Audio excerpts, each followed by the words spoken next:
It's on Big X the plug. I bet all that and more is coming your way in how long, Papa Ron? 5 minutes. Right here on your 97.9 The Beat, we getting toxic, baby. Hold up. What's happening? It's the biggest boss in the biz, Ricky Rose. And let me remind you what went down for the 97 days of summer. We gave you concerts. I like 97.9 because they be giving away concert tickets. Post Malone, Bryson Tiller, Eric Badu. Interestingly enough, Alabama Governor Kay Ivey, who's also an Auburn grad, she's the head, basically, of all the school boards and all the university campuses there, being governor of Alabama. That's how they structure their laws there. And she wrote the FFRF letter telling them pretty much everything except War Eagle. And, move on. She said, regardless of whether you're on Auburn campus or some other place in Alabama, you have the right to exercise your faith. Yeah. Get over it. People in Wisconsin, let's move on. So that's been a positive case there. And we'll see whether or not maybe other coaches do the same as Freeze did in recent weeks. I mean, it'd be one thing if they were grabbing people walking by and dragging them into the lane. Yes. That would be wrong. That is wrong. But they, of their own accord, held a baptism service together. Yeah. But to me, it is always something I think, like, people who are anti-religion, that's their belief system, and they're allowed to have that. Absolutely. But nobody else is allowed to have their belief system. Yeah. Well, and too, like this insistence on, this employee of the school can't practice his religion, when he's on campus or whatever they're wanting. I would wonder, like, okay, so, and this might be showing my ignorance again of other belief systems, but in Islam, Muslims are required to pray a certain number of times a day. They have to face a certain direction and all this. So if he had been Muslim and it was like, 3 o'clock or whatever, again, I'm ignorant as to this fact, but 3 o'clock, it's time to do this. And if he did it, like, would that still have faced the amount of ire from this organization? Probably. I mean, they're against all religion. They're not just against Christianity. Right. But again, like, we live in a country, where we have freedom of religion, freedom of expression. We should embrace these things and really defend these things. And I'm glad that this is happening. We are facing these questions and forced to answer them. It's funny that you both mentioned the fact that you can't force people into baptism, because that would be wrong. Attorney Jeremy Dice was on Today's Issues earlier this week talking with us about this very issue. And Jeremy said, quote, "The Supreme Court says that if you think there has been a violation of the Establishment Clause, you have to bring hard evidence that there has been some sort of actual coercion taking place, meaning somebody grabbed somebody by, like, the scruff of the neck and forced them into the waters of baptism. If you can't prove that, then you need to move on, because this other clause, called the Free Exercise Clause, protects the right of people of faith to do people of faith things in this country." Exactly. Well, we only have like 3 minutes left. Do we want to briefly go over another story? I can. I think we need to continue to pray, not only for our leaders, but also for the people wanting to be leaders of this country. The Bible tells us to pray for our leaders, and certainly I think we should, read into that by also praying that we would get the leaders that we need, not the leaders we deserve. I think sometimes you get, hey, you people who've been acting fools, here's somebody to lead you, further astray, that kind of thing. So I think we should pray not only for our leaders. There's been a lot of division lately, certainly in the House. Republicans are pretty much fighting in public over the speakership. Certainly, you can find out more about that on afn.net if you don't know what I'm talking about. Kevin McCarthy was ousted as House Speaker, and so now they're going to be voting on somebody else who might bravely take up that position. Maybe walking on eggshells, wondering if he or she is next to be ousted. But we have a lot of division in the House. Certainly Democrats and Republicans don't get along. And then we all know the stories involving the umpteen Republicans wanting to be president. That fight appears far from over, and there is another debate coming up in a few weeks. I'll be here, Lord willing, covering that for us. But in the meantime, let's all pray. Yeah, absolutely. Pray for all of them. Pray for both, the Democrats, Libertarian, whoever. Pray for all of them, and pray that the ones who you don't agree with, because maybe they are unbiblical in their stances, pray for their eyes to be open. Because, the only difference between us and them is that we have been redeemed by Christ. Because we were, and if it weren't for that, we could very well be of the same mindset that they are. Yeah, when Paul commanded the church to pray for their leaders, he was commanding them under the rule of Nero. So he was telling them, hey, practical stuff, and I think something that we really, really need to hear. So thanks so much, Chris, for being on with us. It's always a pleasure. Again, guys, we want to remind you real quick, next week is Sheriff-on. This is our biannual, is that the right word for it? It's twice a year, biannual fundraiser. You have a chance to partner with us and join us in our mission to support and encourage Christians, as well as build our culture in a way that pleases God. So thank you in advance for doing that. You can go to afr.net. It's the easiest and most efficient way to join us in that. But you can also call us next week. So stay tuned on AFR for all of those details. And until next episode, guys, keep sharing truth and applying scripture.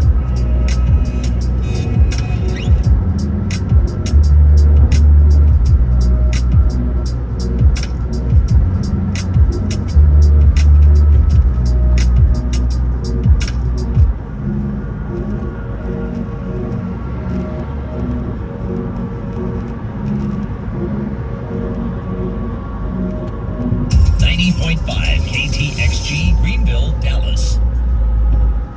Camera speed. Action. American Family Studios is made up of a team of producers, directors, and writers. Austin Brooks, director of American Family Studios. The heart of what we do at American Family Studios is to support and affirm the mission of American Family Association. American Family Studios products are available at afastore.net.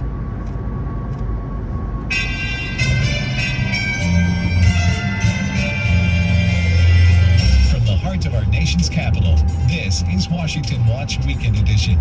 Now, here's your host, David Salkeld. This week on the Weekend Edition of Washington Watch, the House is once again without a leader, Biden's no new taxes moment, and answers to the new trans movement. Greetings, fellow patriots. I am David Salkeld, and I'm a constitutional conservative, Christian husband, and Reagan Republican. After months of inaction and only recent movement on things that should have been started long ago, the House passed a motion this week to vacate the chair, which means Kevin McCarthy is no longer the Speaker of the House. Joining Tony Perkins on Thursday to discuss the path forward was Dr. Andy Harris, who represents the 1st Congressional District of Maryland. Here's Tony Perkins. Dr. Harris, welcome back to Washington Watch. Always great to see you. Good to be with you, Tony. Well, I've had conversations with a number of your colleagues as they are huddling, trying to discuss next steps. What's the latest that you can tell us? Well, look, I think we're going to resolve this next week. We have a deep bench. That's what we found out because when former Speaker McCarthy said he's not going to run for it again, several very good individuals stepped forward. Jim Jordan, Steve Scalise, Tom Emmer's probably in the mix. Other folks as well.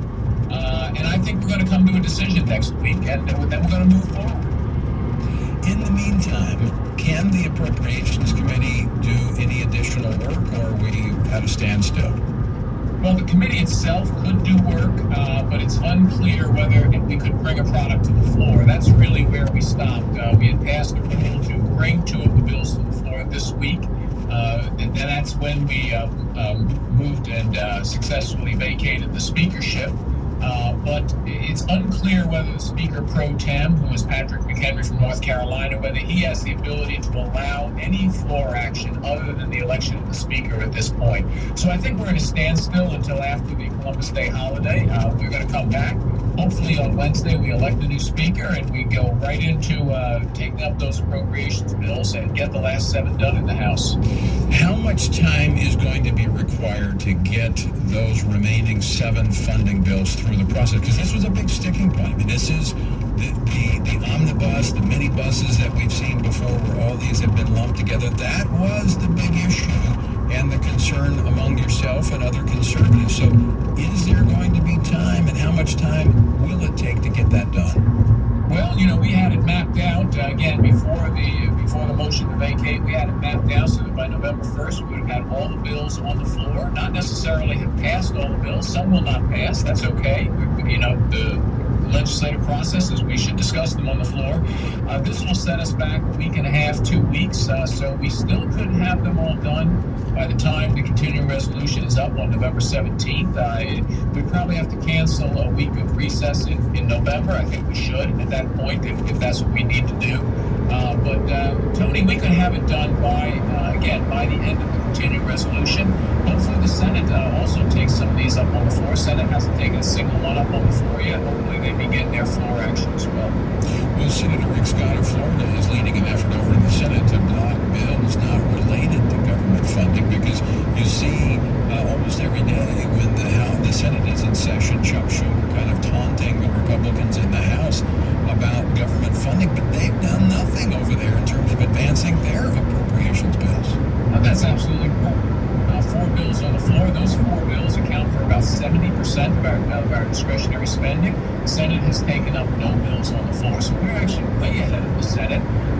Again, if the Senate would move on a defense appropriation bill, I think we could go to conference pretty quickly and at least take care of our troops so that they're not involved in a continuing resolution if we should need one in the middle of November. So, Congressman Harris, your colleagues kind of understand that the Democrats are just kind of standing there, I think, salivating, hoping the Republicans can't come together so that they can just continue to proliferate government spending. Because if the Republicans can't get leadership together to move forward these appropriations bills, we're going to see another continuation, probably a year-long funding of government. Well, if we do go to a year-long funding of government, because of the debt ceiling deal, it will be at 1% less spending than this year. So, government spending will get a haircut, not a big one, but considering that inflation is present, it's a significant spending decrease, 1%. I think we should decrease our spending more than that. We should return to pre-COVID spending levels. But again, worst comes to worst, we will, by law, be spending less this coming fiscal year or this fiscal year we're in right now than the last fiscal year. Well, I'm with you. I hope that Republicans can come together next week and select a leader to move forward and get these appropriations bills forward, because I think the Republicans are on the right track. I understand narrow margins and trying to lead the Republicans through makes it very difficult for leadership, but we're moving in the right direction, so we just need to continue to pray that occurs. I want to get your response, Congressman Harris, to President Biden yesterday, once again, even though he's been slapped down by the court before, is saying he's going to find another way to eliminate student loan debt with taxpayer dollars. Look, I just don't get it. I guess I understand the politics of it, Tony. But look, I have small business people in my district. They run a plumbing company, they run an HVAC company. They have a truck loan. They have to borrow money to buy a truck. Why aren't we forgiving those loans? I mean, the bottom line is, a student loan was taken out by someone who signed their name and said they were going to pay it back. There are mortgage loans, there are credit card loans, there are other loans where people do the same thing. Why are we picking student loans to be the one that's forgiven with taxpayer dollars? And that's significant because when we just ended a fiscal year with $2.2 trillion deficit, $2.2 trillion, and we're going to give away money to people who have signed something that said they're going to pay their loan back, and we expect 90% of taxpayers to pay for those 10% who are not going to pay their student loans back. It's just basically unfair. I want to get you to respond to something the president said along those lines yesterday, where he actually compared the student loan to the PPP plan during the COVID. I want to play clip number 4 and get you to respond to this. Let's be clear. Some of the same elected Republicans or members of Congress who are strongly opposed to giving relief to students got hundreds of thousands of dollars in relief for themselves to keep their businesses open. Several members of Congress got over $1 million, and all those loans were forgiven. The hypocrisy of this I find stunning. Congressman, how do you respond to that? Look, it's apples and oranges. The bottom line is that the federal government forced businesses to close. Students were at school. They took out these loans. These loans had nothing to do with COVID. The president is making up excuses for a purely political purpose. Look, he reads the polls. He's down in the polls. He's desperate. He has to get people to vote for him, and he's attempting to buy votes with taxpayer dollars. But I want to go a little further, because if I recall correctly, and you're closer to the process, but when the pay protection plan came out, there was, it was communicated that you wouldn't pay back these loans. This was more than a loan as long as you kept the employees in place. This was about taking care of the employees who were going to be paid during these business shutdowns. So it is apples and oranges. It is a big difference between the two. Absolutely, Tony. There's no question about it. This president wants to forgive student loans that are 10 years old, that predated COVID by 7 or 8 years. It has nothing to do with COVID. It's mixing apples and oranges. This is purely for political purposes. Look, I get it. He wants to buy the votes of the people who have student loans. He shouldn't do it with taxpayer dollars. Taxpayers should resent that. Even if you have a loan, you should resent it, because who knows what he's going to spend your money on next week. Right. With a $2.2 trillion deficit. $2.2 trillion, Tony, that's completely unprecedented when we're not at war and we're not in a pandemic. And that's all the while he's running around claiming that he has reduced the deficit, largest deficit reduction in history. Congressman Andy Harris, always great to see you. Thanks so much for joining us today. Thank you. Congressman Andy Harris, Dr. Congressman Andy Harris of Maryland. You know, it's also interesting that this is the second time around coming into an election where the president has promised these student loan bailouts. You know, you get 2 bites of the apple. He's actually buying votes twice with the same lie. Hopefully students, these folks that have college degrees now, will be wiser than that. All right, don't go away. We're coming back with more Washington Watch on the other side of the break.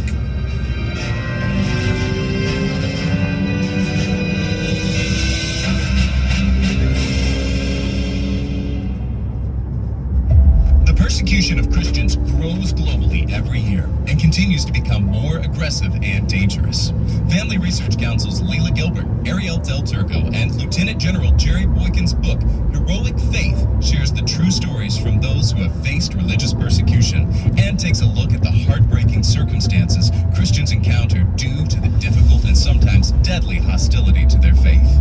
Get your copy wherever books are sold or at frc.org/heroicfaith.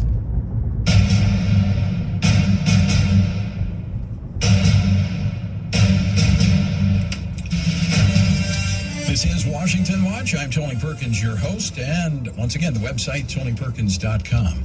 All right, according to an announcement released yesterday from Homeland Security Secretary Mayorkas, the United States has an acute and immediate need to build a wall on the southern border. In response to this need, Secretary Mayorkas issued an order waiving some of the left's most cherished environmental protection laws to speed up border wall construction. Now, I welcome this, quite frankly, but this contradicts everything the Biden administration has insisted since they took over. Is the White House responding to the polling, to the political pressure? Is it the criticism from Democratic mayors and governors that led to this U-turn? And with as many as 9 million illegal immigrants who have already entered the country since President Biden took office, is it too little too late? Joining me now to discuss this and more, Congressman Pete Sessions. He serves on the House Committee on Oversight and Accountability and the House Financial Services Committee. He represents the 17th Congressional District of Texas. Congressman Sessions, welcome back to the program. Good to see you. Tony, thank you very much. What an amazing set of circumstances now that we find the Biden administration and Democrats in it. I'm reminded of from going back easily with Bill Clinton, Barack Obama, and now they want to be firefighters, but what they turn out to be is arsonists. By the way, they started then try and take credit for what they do to be firefighters. They caused the problem. It is a problem. It's a huge problem for not just the state of Texas, but New York, California, and so many places. And now that they've got the mayor of New York City paying $10 million or almost $10 million a day to house these immigrants, putting them up in hotels, which are forcing New Yorkers to not get revenue that might come from people visiting, the tremendous cost. Now, Eric Adams is headed down south of the border to tell people, please do not come. It is a political nightmare for them. this is good news in terms of the wall that started during the Trump administration is going to continue on. But what assurances do we have that this is not just something to pacify the current political wave that is moving against them, and it will in fact be followed through? I think we're looking at about 24 miles of wall that's with this contract that's being let out. So are you convinced that this is a true change of heart, or is it just political? I believe that it comes from an abject failure, and this is in Stark County, which is on our border. Stark County is home to tens of thousands of people who migrate through this every single month.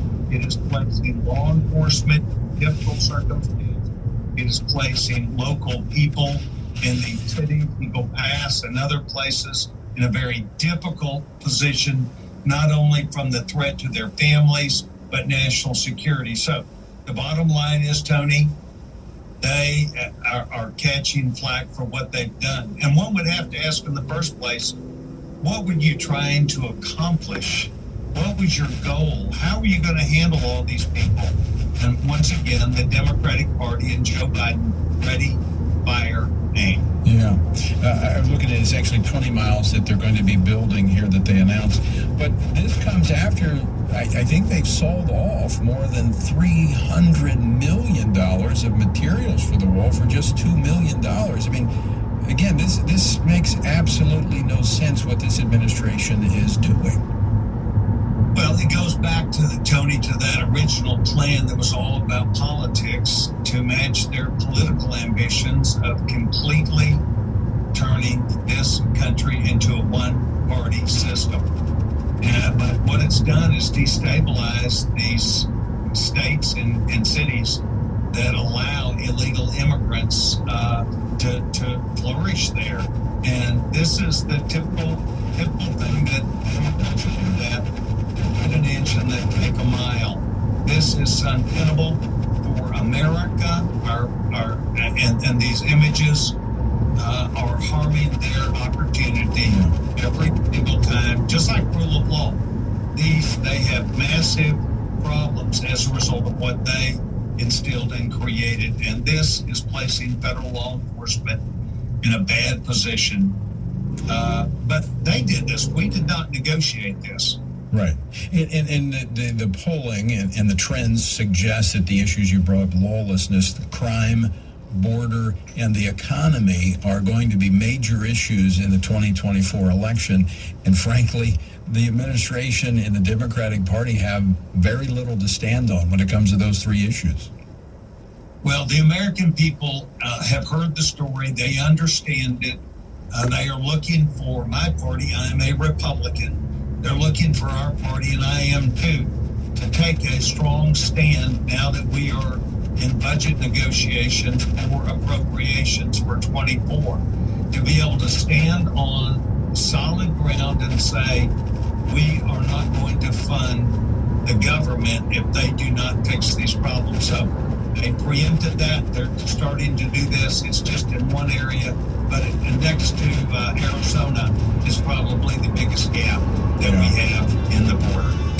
Congressman Pete Sessions, I want to thank you for taking time to join us today. Always great to see you. Thanks so much, and have a great afternoon. Tony, thank you very much. You can find out more about Pete Sessions and the ongoing crisis at the border when you visit TonyPerkins.com. It's TonyPerkins.com. Look, son, Christians must be aware of the issues that threaten the culture and the church. Family Research Council's David Clausen, along with co-authors Denny Burke and Colin Smothers, released a new book titled Male and Female He Created Them, a study on gender, sexuality, and marriage. It was written to help Christians understand what Scripture teaches and how to address them biblically.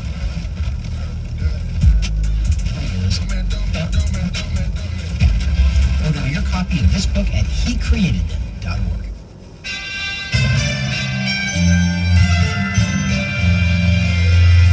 Welcome back to the weekend edition of Washington Watch. I'm David Salkeld.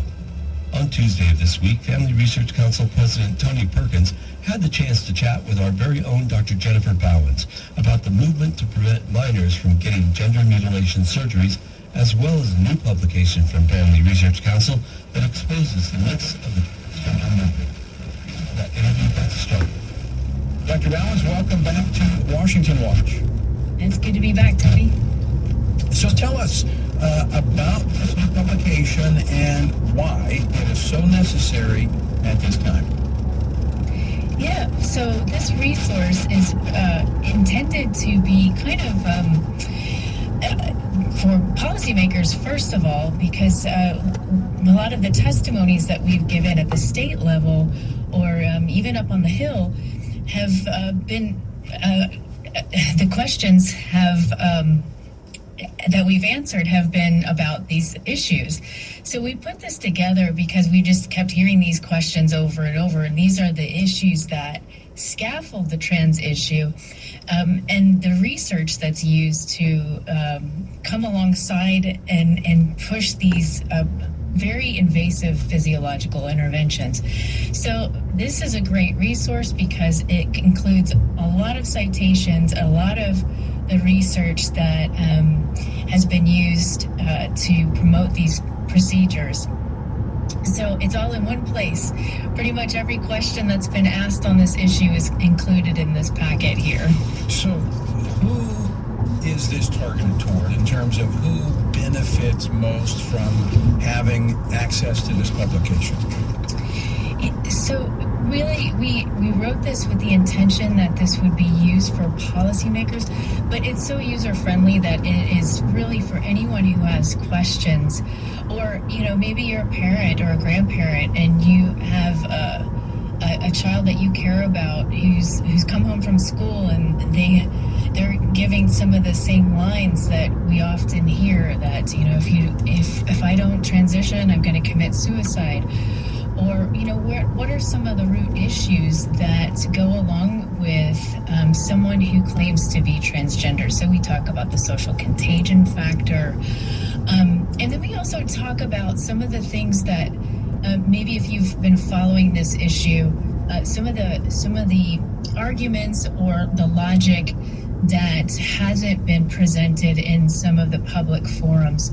For example, I speak a little bit about the DSM, that's the Diagnostic and Statistical Manual for Mental Disorders. And I look at the gender dysphoria diagnosis and compare it to other diagnoses that are listed in the DSM that would be for children, and how we approach a diagnosis for children, and how gender dysphoria is different.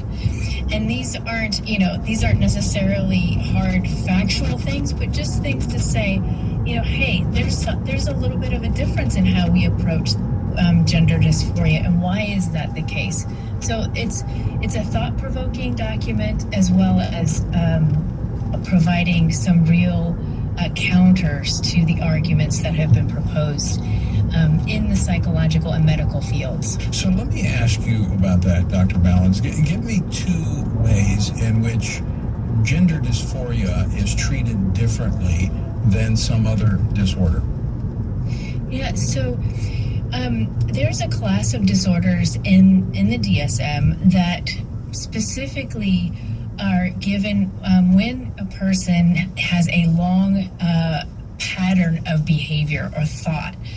And typically when we're working with a child, we don't want to diagnose them until they're 18. And why is that? Well, we know that the child is still developing and they're still changing. And so you want to wait until their brain and their development has reached a certain marker.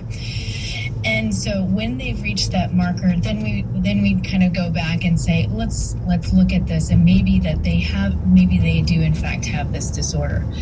But what you have with gender dysphoria is somebody receiving a diagnosis within 6 months, before they're 18, before they've completed development. And then when you compare these types of diagnoses and the interventions attached to them, what you find is that gender dysphoria has a far more invasive, and actually more invasive than any other diagnosis in the DSM.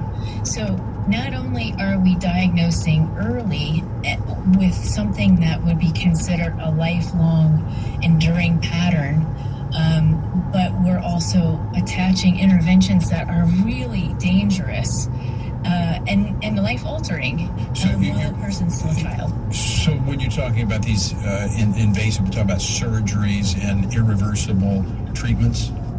Yeah, that's right. We're talking about making alterations to one's physiology that are irreparable, and certainly we don't even know the psychological ramifications of these interventions.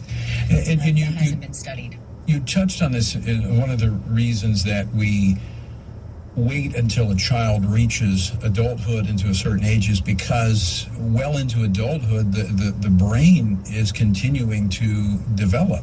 So for a adolescent to be able to make a decision that is going to have effects upon their life for the rest of their life, that's not something that we've historically allowed in this country. Yeah, that's right. And that's why we don't give diagnoses that are in the DSM that are heavier diagnoses that indicate someone has a lifelong pattern until they're 18. So then it's out of character, so to speak, to give a child such a heavy diagnosis that says this is how you'll always identify. Is a 2 or 3 year phase, is that a lifelong pattern? Not when you're a child. Right. I mean, think about how many of us, I myself thought I'd be an astronaut for several years. But I was influenced greatly by Star Wars. Now, I'm not an astronaut. I thought I'd be a radio talk show host when I was a kid. Look what happened. Look what happened. So some patterns are enduring. But it's better to wait until a person reaches adulthood to make those lifelong decisions. So we see the differences there. Now, I'm going to ask you a question. Why? Why do we treat this different than any other condition? Well, I think there are many factors, but I think for our purposes today, one that's worth noting is the political factor. And even trans advocates, I'll get that out, they actually can get upset with the U.S. and our use of gender dysphoria in the DSM, because a lot of activists believe that this is a civil rights issue and that it shouldn't be treated as a clinical issue. But they will say, especially those from other countries, will make comments that America has to for insurance purposes. So, what you see in the activist space is a lot of times using the DSM for purposes, the end goal of transitioning or imposing these medical interventions on children when it's convenient. And that's not to say that there isn't a real issue that some kids suffer, but to divorce this idea from politics would be equally wrong and not paid.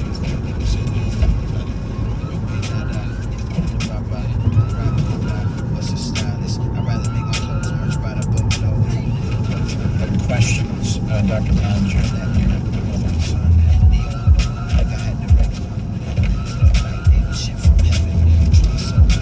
Evidence that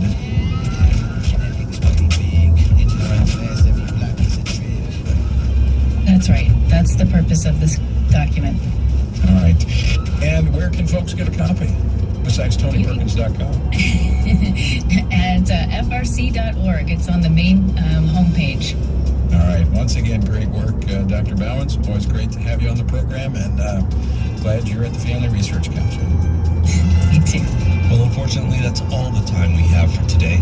I'm David Salkeld, thanking you for being with us. I look forward to having you back here again next week for the weekend edition of Washington Watch with Tony Perkins.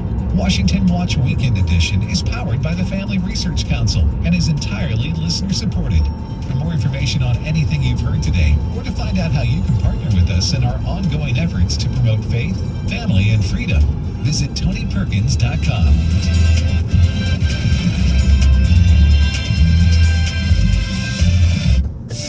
There's no denying media plays a huge role in our society today, and it's just getting bigger. From the big screen to the small screen to the phone screen, movies, documentaries, and animated features are everywhere.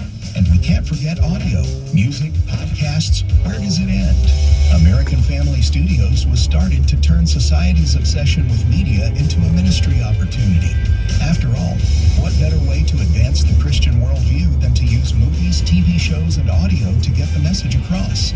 Quality is of the utmost importance, so we've outfitted our post-production facility with the equipment and space to fill a wide range of needs, including a studio that can accommodate a live audience. The state-of-the-art facility has been utilized to create God Speaks, Son of Snow, I Am Potential, and Ryan Dufresne's Secret Agent.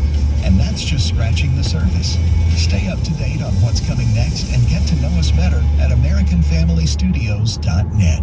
You should never really have to be tormented by the fear of death.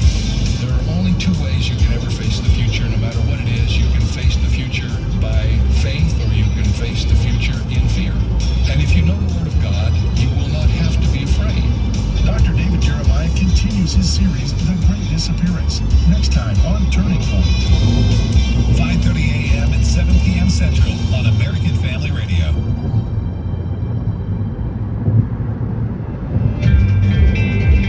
This is the Middle East Report Special Edition. I'm John Riley. Thank you for listening. The Middle East, that's one part of the world that we need to pay attention to, especially the country of Israel. And each week, try to help you make sense of what's happening in that region through a biblical lens. Security threats, archaeological discoveries, biblical prophecy, those are just some of the things that we cover. And the main purpose of the Middle East Report Special Edition is to encourage you to read, study, and apply the Word of God in your life. And I believe that the best way to do that is to connect to the people, places, geography, culture of what we read in the Word of God. And hopefully we're helping you to do that every single week here on the Middle East Report Special Edition. Well, fasten your seatbelts. We have got an incredible program today. And I'll tell you, I love this guy. I love what he does. He speaks all over the nation. And I'm talking about Pastor Barry Stagner. And Pastor Barry and his wife, they live in California. They've been married since 1977. He is the founding and senior pastor of Calvary Central. He's also the host of the internationally broadcast weekly program, The Lineup. He's got a lot of books out there, including Time of the Signs, and they speak at conferences and retreats. They address, topics of marriage and ministry and prophecy. We're going to be talking a lot about prophecy today, by the way. They've got 2 children, 4 grandchildren, and Pastor Barry, it is so good to have you with us today on the Middle East Report Special Edition. Thank you, John. It's a privilege to be on with you. Well, Pastor Barry, you have been pastoring for a long, long time. Tell us about your church there in California. Well, we had started actually, like most Calvaries do, we started as a home Bible study. I go back at my associate, my right-hand guy, and I laugh because I can never remember if we started on March 17th with 19 people or March 19th with 17 people. It's one of those two. Back in 1999, and the church just took off, and God has blessed us. And I came out of a church that had a heavy focus on evangelism, and so we just stayed faithful to the teaching of the Word, and God has added to the church throughout those years. And we've had a couple of moves. One most recent a couple of years ago, where we moved from the city of Tustin, where for 22 years we were known as Calvary Chapel Tustin, and now having moved to the city of Costa Mesa, we changed our name to Calvary Central OC, and the rest, as they say, is history. God has opened a lot of doors for us as a church to do different ministry things around the world. Planted a church in South Africa, have been to various countries, both as a church and with Amir, and God is just so good. Well, we're talking about, you mentioned Amir Sarfati. He is the founder of Behold Israel, and you two get together a lot and travel around the world. And most recently, you were doing these Revealing Revelation conferences. I guess it's like a one-day conference, and you just tell everybody, you know, how they can understand Revelation in one day. How in the world do you do that? That's crazy. It is, and we both know it. Actually, I just got home from Dallas yesterday, and I'm headed out to Minneapolis on Wednesday, and then off to Delaware County, Philadelphia on Friday to do a couple of conferences this week. But, you know, Amir and Dr. Rick Young, wonderful brother in the Lord, got together and wrote a book, basically a commentary on Revelation.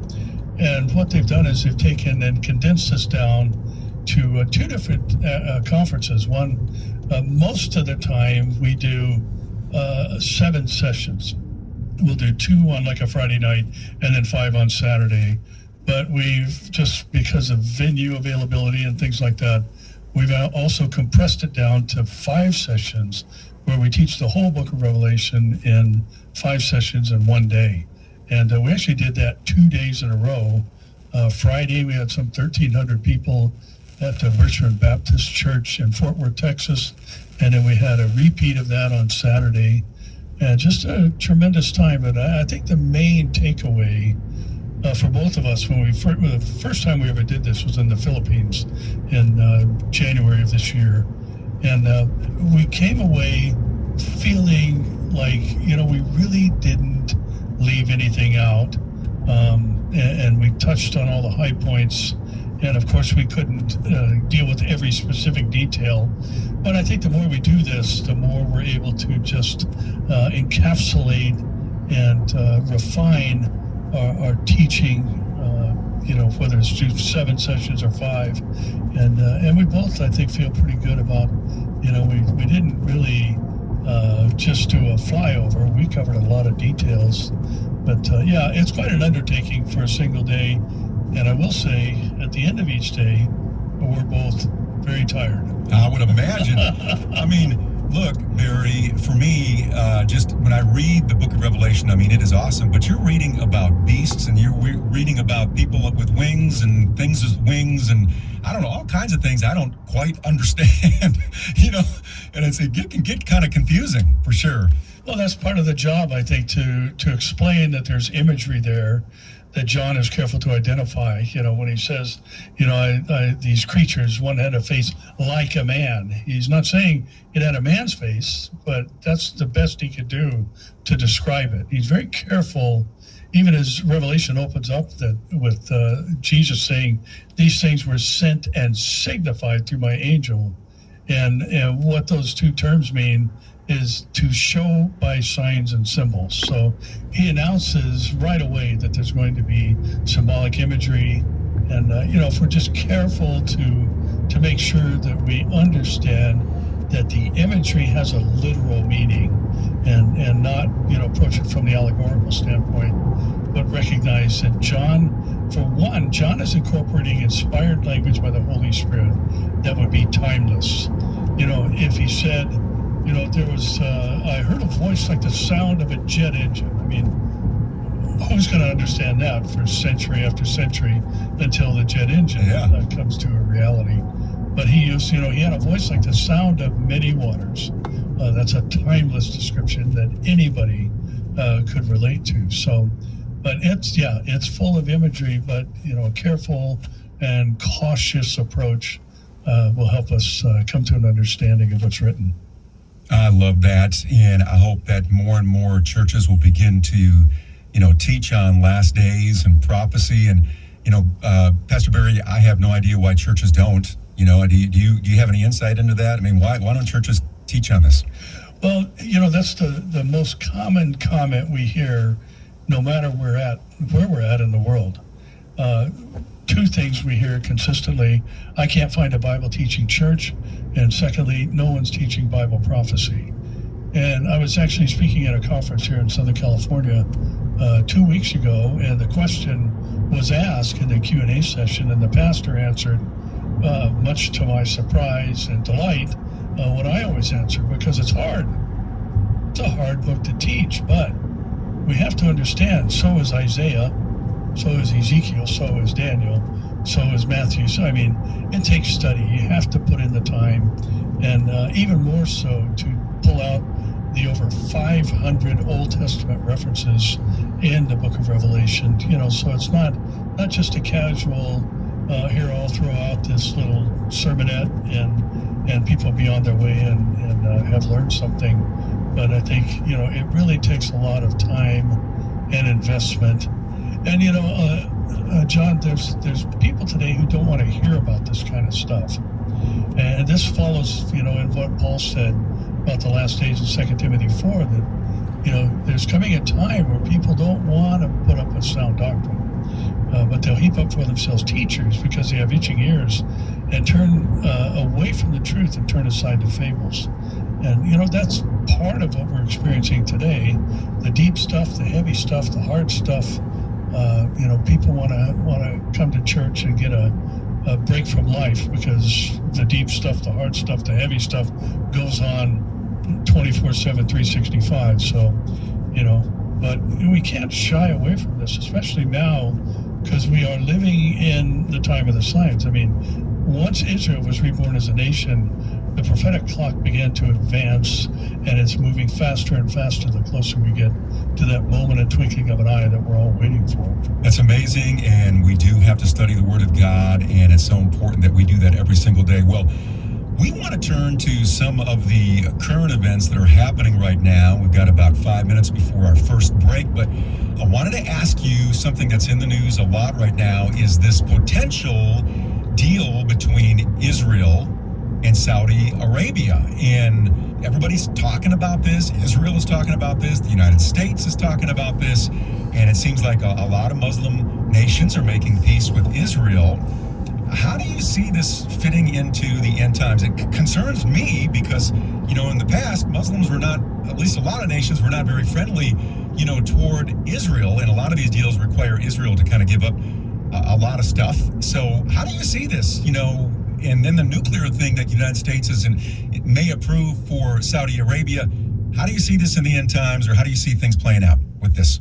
I think with Saudi Arabia especially, Bahrain's made movements in that direction in other countries, but Saudi Arabia represents Sheba and Dedan in the Ezekiel war scenario, and they're going to be the one protesting voice. The Arab Gulf states will protest the invasion from the north of the 5 invading nations named in Ezekiel 38, and so for them to be making overtures in this direction has heavy prophetic implications. But I think too we have to recognize that part of this with moving toward this agreement with Israel is the Saudis know that Israel is the most powerful country in the region.